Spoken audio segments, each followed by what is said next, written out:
When I originally thought of a debate prior to taking this class, I thought of a persuasive disagreement where two parties fought to sway the other to their side or perspective. After attending a few classes and reading the Zarevsky article, I realized that it is not inherently a fight, but a disagreement and the weight of comparing claims. And after doing the reading and attending class, I realized that it is also way more complicated than my preconceived notion. The first portion of the article was called The Importance of the Audience. I loved the idea of the hypothetical audience. That was loosely defined as who we might be debating. I equated this in my own mind to the idea of a self-imposed devil's advocate, basically meaning that the arguer has to be prepared for the other party, the other person with the opposing idea to disagree with everything they say, and you have to be prepared to defend yourself from what they may say. So this is the idea of being prepared for that hypothetical audience. I loved the idea of the definition of an argument to be, and this is a quote, weighing the balance of competing claims.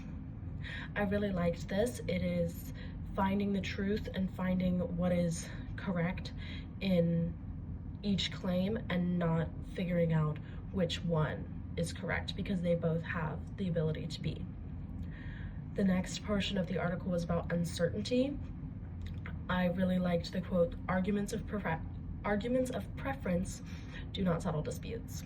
So this basically meant that everyone has a different perception of the same events, and it's extremely important to realize that and to remember that your preference and the way that you see an event or believe that something happened, believe that something is true, could be entirely different from another person's perception of the exact same thing. And that's why a lot of people hold opposing viewpoints. This led to the idea of agreeing to disagree.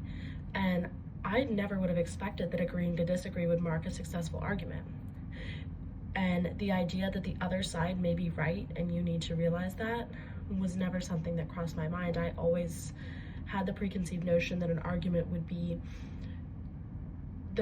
was only won if you convinced the other person to believe what you believe.